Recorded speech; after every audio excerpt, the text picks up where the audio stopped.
Bonjour à toutes, bonjour à tous. Nous sommes le mardi 23 mars 2021 au sommaire de cette émission.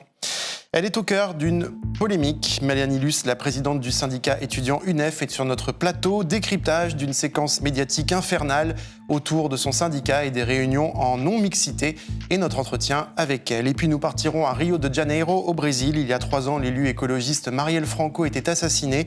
Pendant ce temps, l'ancien président Lula revient en politique alors que le président d'extrême droite, Jair Bolsonaro, refuse de gérer la pandémie. Bienvenue sur À l'air libre, l'émission quotidienne de Mediapart.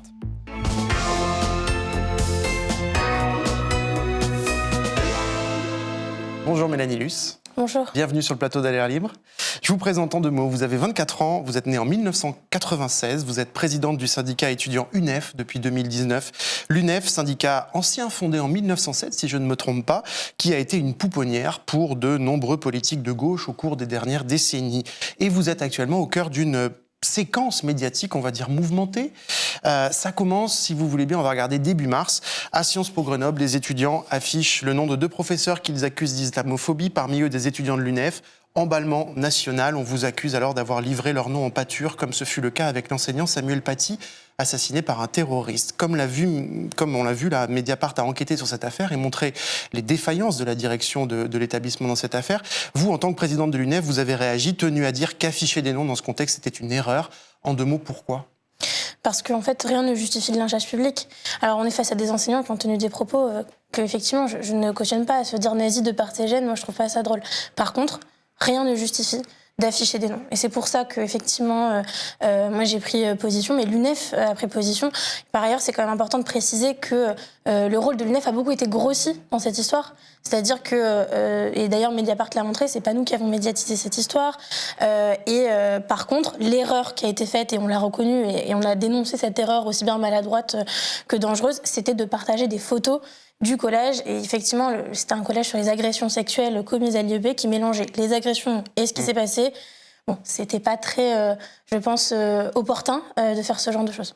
Mais ça ne s'arrête pas là, c'est ce qu'on va voir le 17 mars. Vous êtes sur Europe 1, la journaliste conservatrice Sonia Mabrouk vous reçoit. Mais est-ce que vous avez jamais tenu ou toléré des réunions en non-mixité raciale lors de votre bureau national de l'UNEF ? La question est simple. Donc très bien, laissez-moi expliquer. La question c'est pas est-ce qu'il y a des réunions qui peuvent s'organiser. Les réunions qui s'organisent dans l'UNEF en non-mixité, eh ben effectivement il y en a en non-mixité femmes par exemple. Les femmes de l'UNEF se réunissent en non-mixité. Mais est-ce que vous avez des réunions où les blancs sont exclus, Madame Luce ? La question est simple. D'accord, la question est simple, la réponse aussi. Si vous me laissez pas répondre, ça ne sert à rien. Dans ce cas-là, pourquoi m'inviter ? Donc, vous voulez une réponse ? Laissez-moi la dire.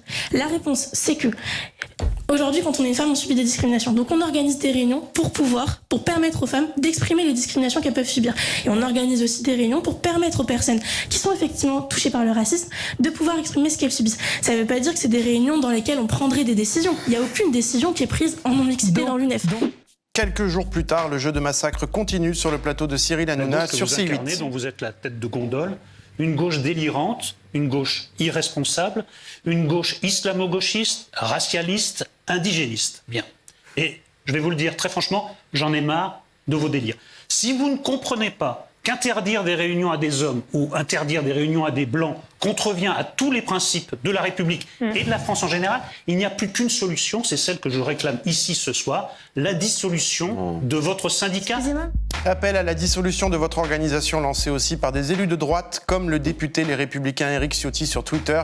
L'UNEF organise des réunions interdites aux blancs. Ce syndicat se sépare de la République. La question de sa dissolution se pose clairement. Il a depuis supprimé son tweet, mais il en a reparlé cet après-midi à l'Assemblée nationale. Ou le sénateur du même parti, Bruno Retailleau.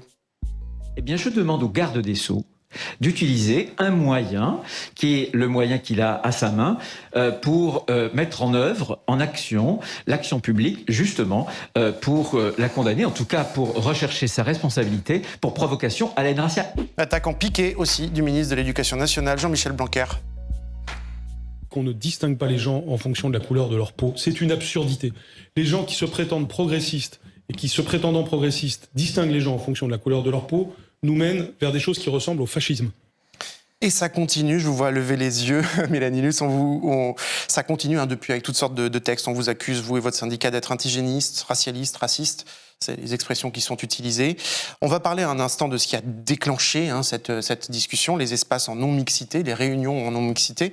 Mais d'abord, quelles leçons vous tirez, vous, de cette séquence médiatique ? Avant de revenir sur ça, déjà, moi, j'ai une chose à dire. Cette polémique, aussi bien infâme que calomnieuse et irrespectueuse vis-à-vis des infâme étudiants. Infâme et calomnieuse. Oui, je vais revenir dessus. Par contre, nous, ce sera la dernière fois qu'on s'exprimera sur ce sujet parce qu'effectivement, elle est, ce que je viens de dire, infâme et calomnieuse. Et en ce moment même, on a des étudiants qui dorment dans leur voiture. On a des étudiants à qui on demande de rembourser leur bourse alors qu'ils faisaient déjà la queue aux distributions alimentaires. Nous, à l'UNEF, on organise des distributions alimentaires partout sur le territoire, à Marseille, en Lorraine, à Orléans, à Paris 13. J'y serai jeudi pour ceux qui veulent parler à l'UNEF et voir ce qu'on fait réellement. Et en fait, ça, on l'a pas fait depuis la Seconde Guerre mondiale, depuis la fin de la Seconde Guerre mondiale. Parce Donc, qu'il y a urgence. tous ces sujets, en fait, toute cette polémique, ça nous empêche de parler de ces sujets-là et c'est pas l'UNEF qui l'a amené sur la table. C'est important de dire ça. Vous dites que vous avez reçu des menaces, vous l'avez publié sur votre compte Twitter.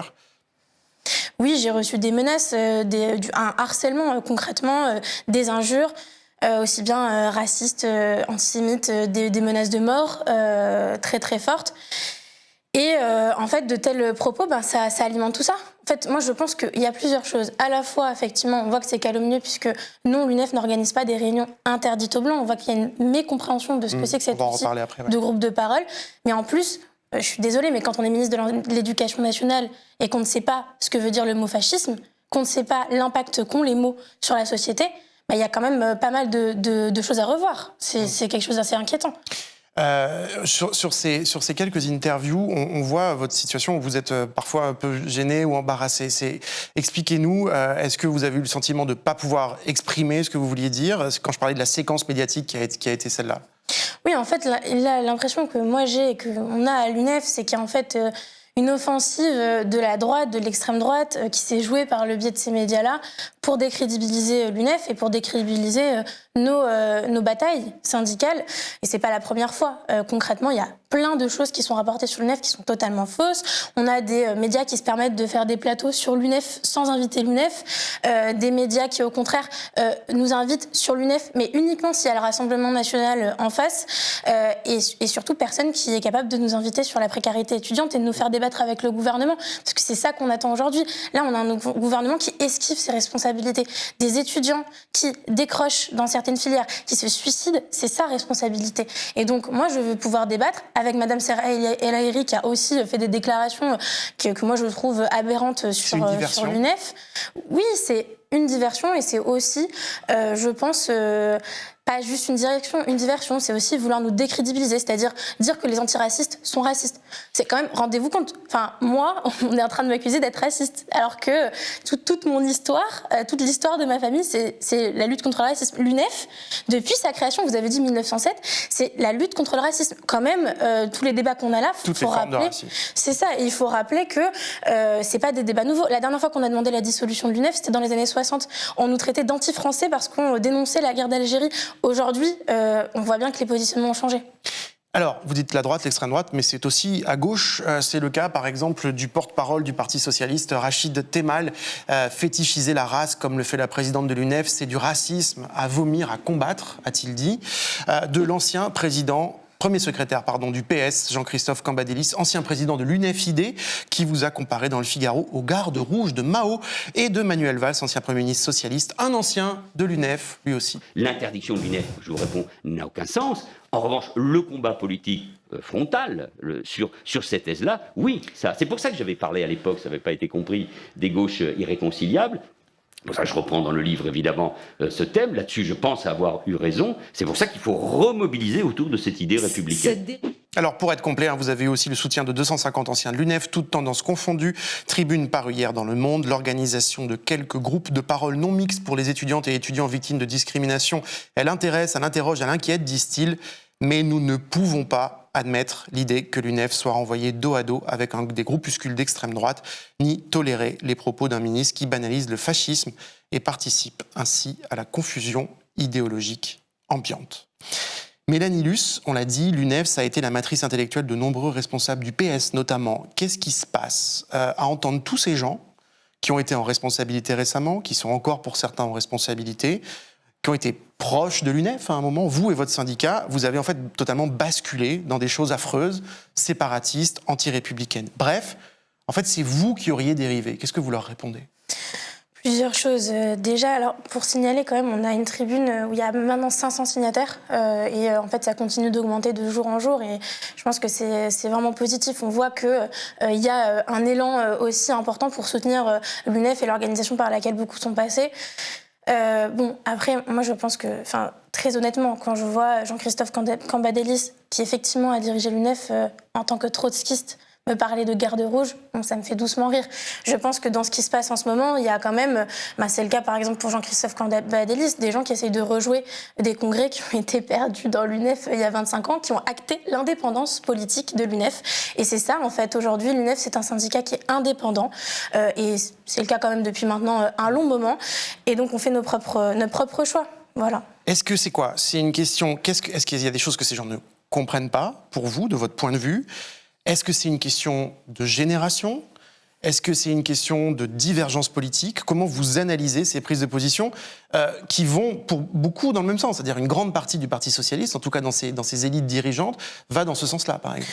Bon, il y a bien sûr des nuances. Moi, je pense qu'il faut faire attention à effectivement pas tomber dans le piège qui est tendu par l'extrême droite et la droite, qui pose mal les termes du débat. C'est-à-dire dire on fait des réunions interdites blancs, c'est faux. Donc c'est mal poser les termes du débat et tomber dans ce piège-là, c'est effectivement dommage. Là où il y aurait peut-être effectivement un clivage générationnel, c'est que notre génération, c'est une génération qui est très très engagée sur les questions d'égalité. Ça ne veut pas dire que les précédentes ne l'étaient pas. Comme je l'ai dit, un des premiers combats de l'UNEF, ça a été de lutter contre le colonialisme. Et à l'époque, on avait une puissance coloniale qui avait du mal à se défaire de ses colonies. Mais aujourd'hui, notre génération, elle mène le combat contre les discriminations que beaucoup ont mené avant, d'une autre manière, celle de son époque. Effectivement, ça interroge. Moi, je comprends que ça puisse interroger. Je pense par contre qu'il faut que tout le monde prenne conscience de ce qui se passe, à la fois de l'offensive de la droite et de l'extrême droite, et effectivement du gouvernement avec, et aussi du fait que chaque parole publique en ce moment, ça contribue au harcèlement que moi je subis, que l'UNEF subit. Donc il faut aussi, je pense, avoir en tête tout ça quand on s'exprime en ce moment. On en vient 2 minutes à ces espaces non mixtes si disputés. Il y a de temps en temps, vous l'avez dit, des réunions non mixtes à l'UNEF, non-mixité de genre, des femmes entre elles, non-mixité avec des personnes racisées qui s'expriment entre eux, entre elles. En 1 minute, ce genre d'espace à l'UNEF et ailleurs dans le militantisme, ça sert à quoi ? Qu'est-ce qui s'y passe ? Alors, en fait, c'est des groupes de parole. Des groupes de parole où on permet aux personnes qui vivent des discriminations, et ça vaut aussi pour les discriminations pour les personnes LGBTI+, on leur permet de s'exprimer, en fait, tout simplement. Je pense qu'il faut Qu'est-ce que ça permet que la mixité ne permet pas forcément ? Quand on est une femme, qu'on doit parler un peu des violences qu'on a pu subir, etc., c'est plus facile de le faire entre femmes, en fait. Et puis, quand j'entends, par exemple, vous n'avez pas montré, mais Gérald Darmanin s'exprimer sur l'UNEF. Oui, bien sûr, mais donc Gérald Darmanin s'expliquer sur l'UNEF et critiquer les réunions non mixtes, tout confondu. Imaginez des femmes devoir s'exprimer devant Gérald Darmanin. Bon, il y a le cas de qui est accusé d'avoir abusé de son pouvoir pour obtenir des faveurs sexuelles. La justice tranchera, mais en tout cas, il y a le cas de Gérald Darmanin. Après, il y a le cas, de manière générale, des hommes. Et donc, on n'est pas du tout en train de dire que tous les hommes seraient responsables de ce qui se passe. Simplement, ce qui est dit, c'est quand on est une femme, c'est plus facile de parler avec des gens qui vivent la même chose que nous.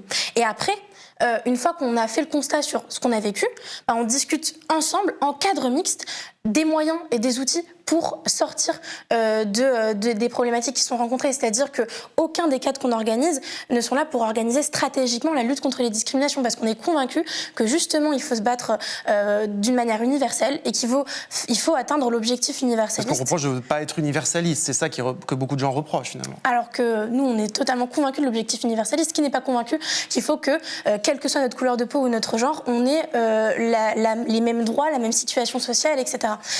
Donc, ces débats-là, on les a en cadre mixte, parce qu'on est convaincus que c'est femmes et hommes ensemble, les personnes non-binaires aussi, les personnes LGBTI+, avec les personnes hétéros, les personnes qui subissent du racisme et celles qui n'en subissent pas, ensemble, C'est ensemble qu'on va agir. Et je pense que c'est quelque chose qui n'est pas très bien passé dans les derniers médias ces derniers temps, puisqu'on a l'impression que ce seraient des réunions très très régulières, qui seraient externes à l'UNEF, alors que c'est seulement interne, et qui discuteraient de comment on s'organise au quotidien. Alors, rappelons-le quand même, quelques éléments pour rappeler la non-mixité, c'est une pratique ancienne du militantisme. Petit rappel historique quand même pour celles et ceux qui voudraient préféreraient l'oublier. Aux États-Unis, dès 1974, les militantes de gauche noire et lesbiennes du Combahee River Collective s'organisent contre le capitalisme, contre le sexisme dans leur propre communauté noire, contre le féminisme blanc qui les ignore, contre le mouvement LGBT naissant où les femmes, disent-elles, les femmes noires sont invisibilisées.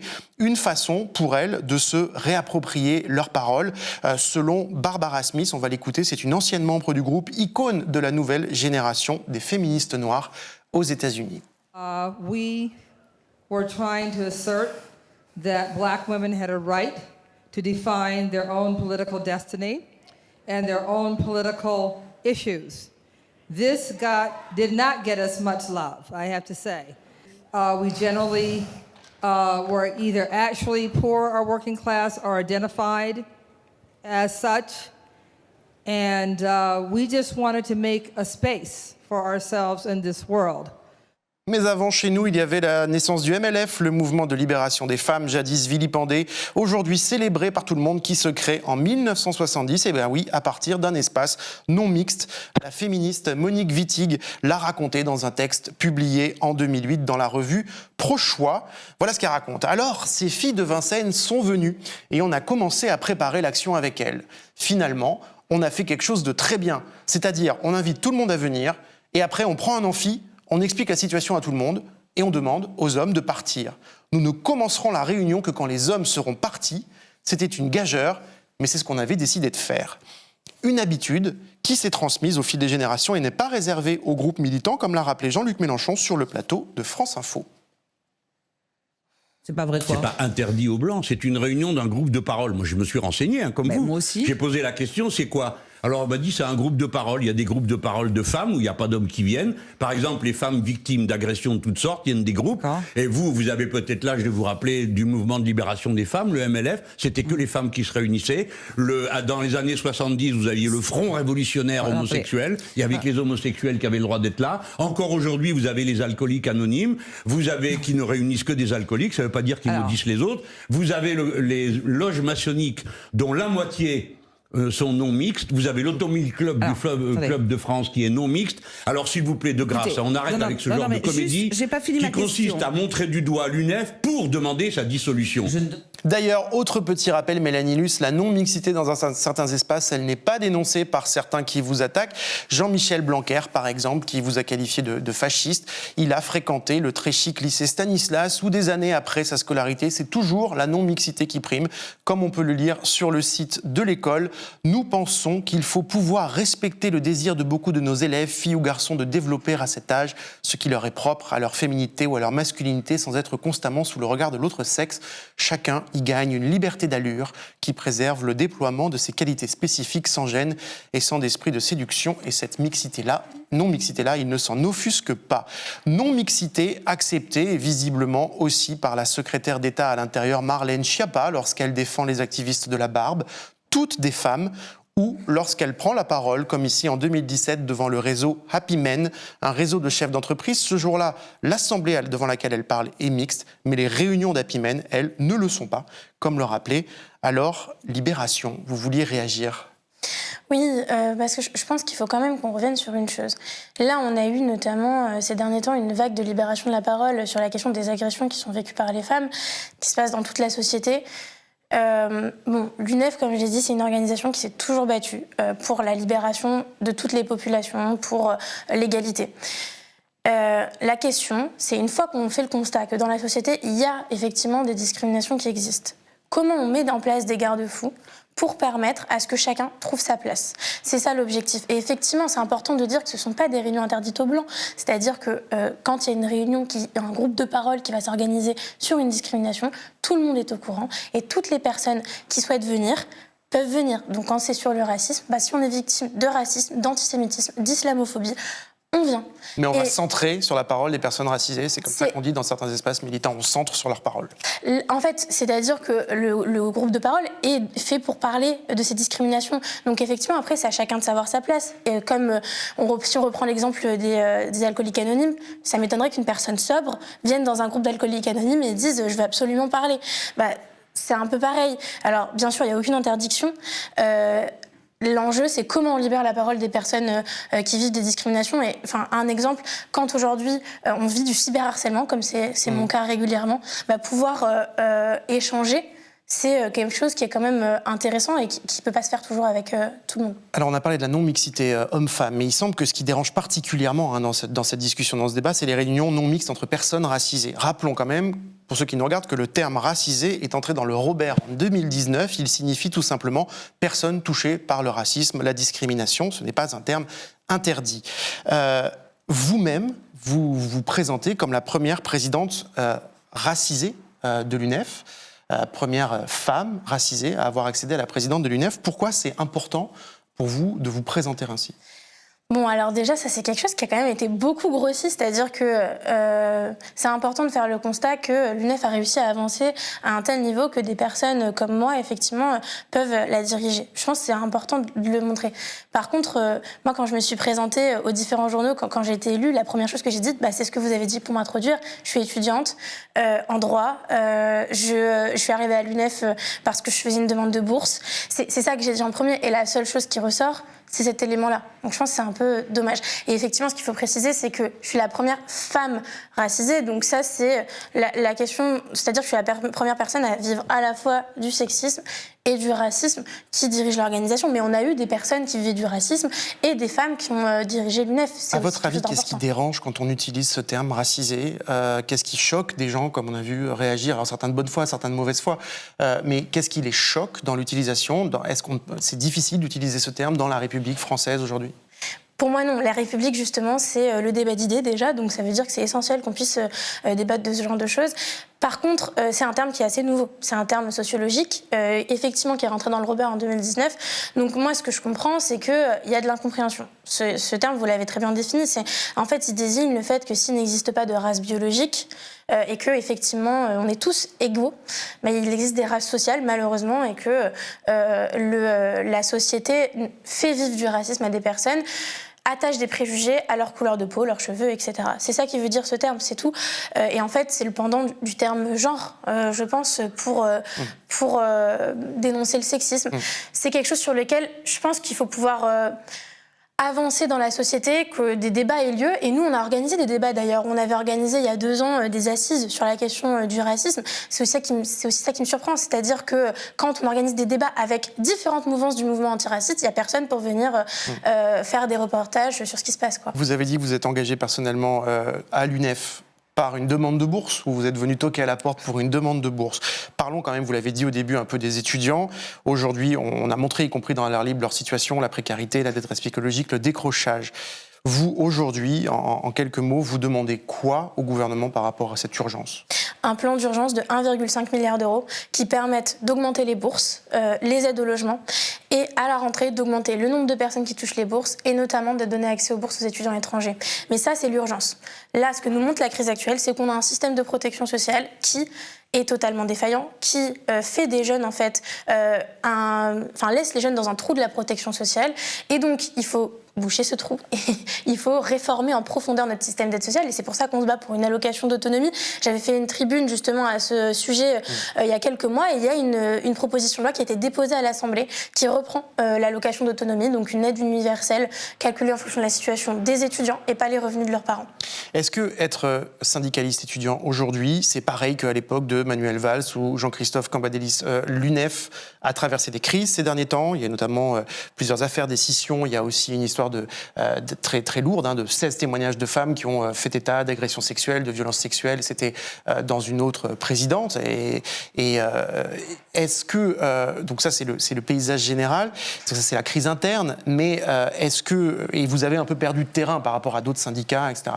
Comment aujourd'hui, est-ce que c'est plus difficile, en fait, en gros, à part ces questions internes qui ont été très importantes et largement commentées, est-ce que c'est difficile d'être en prise avec les étudiants aujourd'hui, peut-être se mobilisent moins, sont plus touchés par la précarité, et quels sont les enjeux un peu nouveaux, en quelques mots, d'un syndicaliste étudiant aujourd'hui? Faire du syndicalisme sous Covid, c'est difficile, ça pour tout le monde. Je pense qu'on soit dans les syndicats professionnels ou syndicats étudiants. Là, ce qu'on fait, je pense que justement, c'est historique, il faut le dire. On crée des mobilisations, on construit des mobilisations alors que les étudiants ne sont pas sur les facs en majorité. C'est quelque chose qui ne s'est jamais vu et je pense que c'est vraiment important de prendre conscience de ça. Après, oui, bien sûr, c'est différent parce que chaque époque est différente et chaque époque a ses combats. Et ça, c'est quelque chose qu'il faut absolument respecter. C'est le fait que l'UNEF, elle est guidée par l'intérêt des étudiants. Et les étudiants, ce sont les étudiants d'aujourd'hui. Effectivement, les combats d'aujourd'hui, c'est la poursuite des combats d'avant, mais avec le prisme actuel, c'est-à-dire la question notamment de l'accès à l'enseignement supérieur. C'est pas la même chose quand on a un gouvernement qui a instauré la sélection à l'université. On se bat chaque année pour inscrire des étudiants dans l'université. C'est plus la même bataille qu'à une époque où l'accès était libre. C'est plein de choses comme ça qui effectivement font que ce syndicalisme il est différent. Et puis des mutations dans la société. On a une défiance vis-à-vis des institutions qui est de plus en plus forte et les syndicats ne sont pas épargnés, l'UNEF non plus, et c'est pour ça qu'on s'attache beaucoup à redémontrer également notre utilité concrète. C'est pour ça que là notamment on a été très réactifs sur les distributions alimentaires, mais il y a aussi toutes les permanences syndicales. Là il y a une permanence pour avoir accès à des psychologues qu'on organise avec l'association Rêve Jeune. C'est plein de choses comme ça qu'on organise pour aussi démontrer que le syndicalisme, oui c'est descendre dans la rue, c'est se faire entendre ensemble, mais c'est aussi ça fait bouger concrètement les choses. Les mobilisations, mais aussi les actions concrètes. Merci Mélanie Luce, vous restez avec moi. On va partir, si vous voulez bien, au Brésil.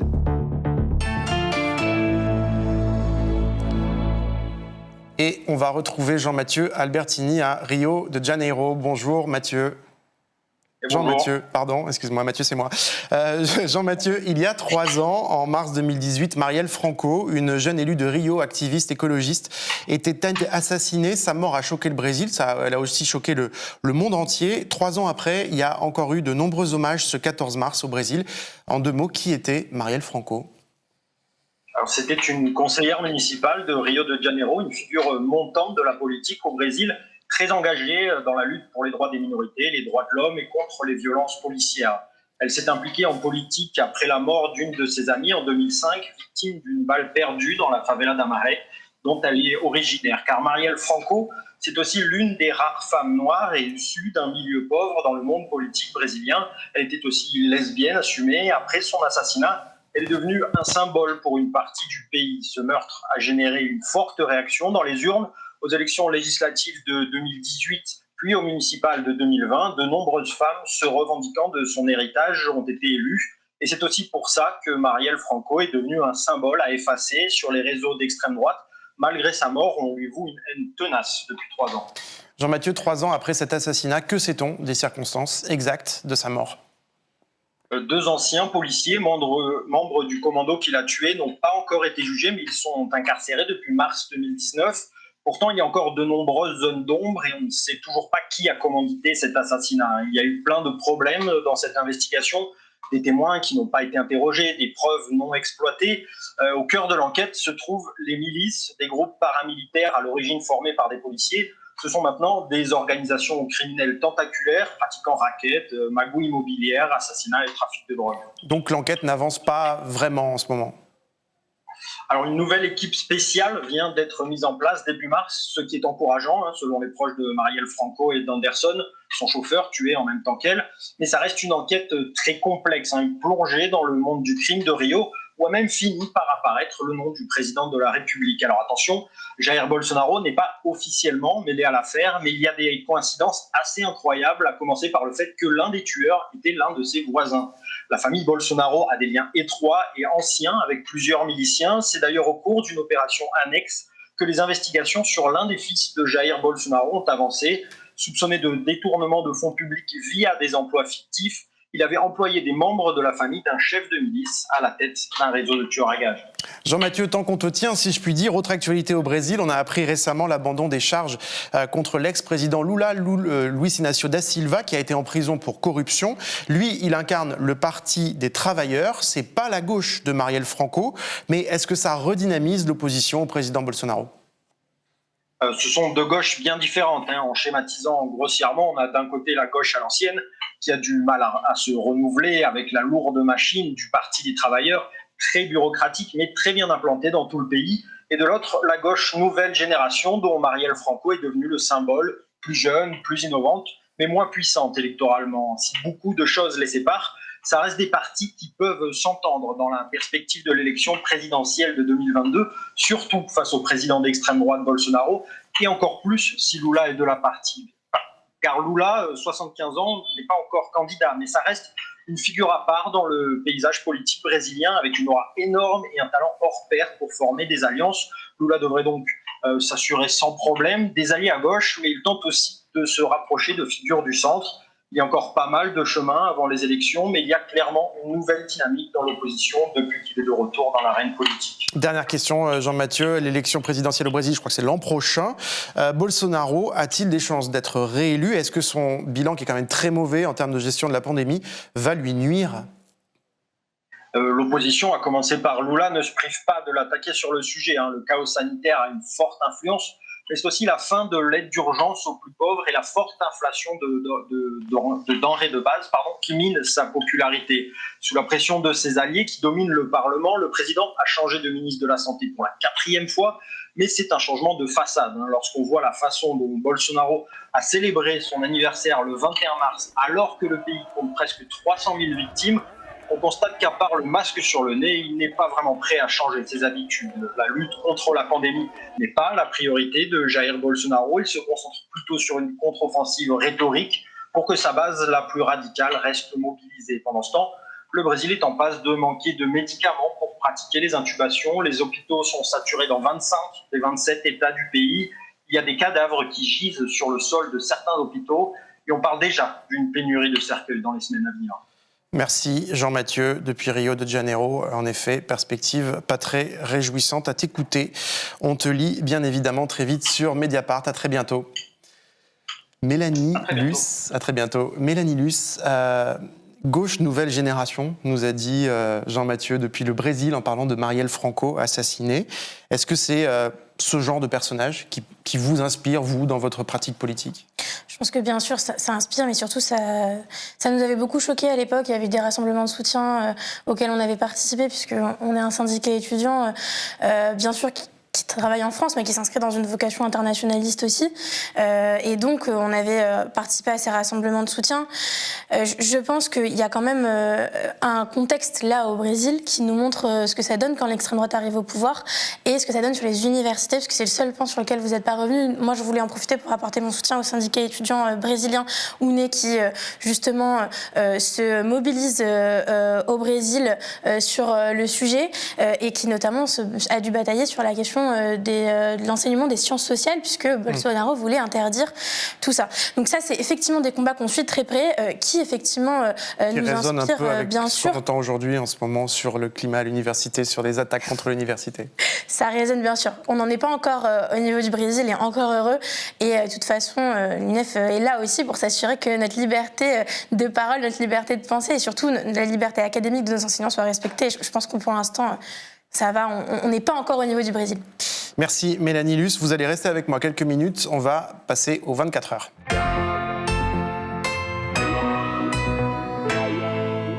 Si vous n'avez pas lu Mediapart depuis 24 heures, petite séance de rattrapage et surtout, abonnez-vous bien sûr, offre exceptionnelle pour les 13 ans de Mediapart en ce moment, en ce mois de mars, 3 mois pour 11 €. Antoine Perrault, notre journaliste Antoine Perrault, a lu le dernier ouvrage de Gérald Darmanin intitulé « Le séparatisme islamiste », livre dans lequel le ministre de l'Intérieur se réclame du traitement infligé aux Juifs par Napoléon, l'empereur qu'Emmanuel Macron doit commémorer en mai, souhaitait les mater sous couvert d'intégration. Il faut donc comprendre que le ministre de l'Intérieur Darmanin est tenté de faire de même aujourd'hui avec les musulmans. Article en forme de fiche de lecture très intéressante, vous verrez dans Mediapart. À lire également ce reportage d'Ismaël Bin près de Soissons, un projet d'usine de roche. Cet isolant censément respectueux de l'environnement a reçu un avis défavorable lors d'une enquête publique, un fait qui est suffisamment rare pour être signalé. Enfin, alors qu'ont lieu ce mardi les 4e élections législatives en 2 ans en Israël, Salomé Paran-Rajdi tire le portrait de Meraï Michaeli. Cette femme, candidate du Parti travailliste israélien, montre que le salut de la gauche pourra peut-être venir du féminisme. Décidément, la boucle est bouclée. Merci Mélanie Luce, encore présidente de l'UNEF, d'être venue sur ce plateau. Merci à vous qui nous regardez. À l'Air Libre, c'est fini pour aujourd'hui. On se retrouve demain. Le fond de l'air, Errance, continuez à nous suivre. À l'Air Libre est là au rendez-vous du lundi au jeudi. À demain et n'en déplaise aux ronchons, demain on parlera de la Commune de Paris. Voilà, à demain.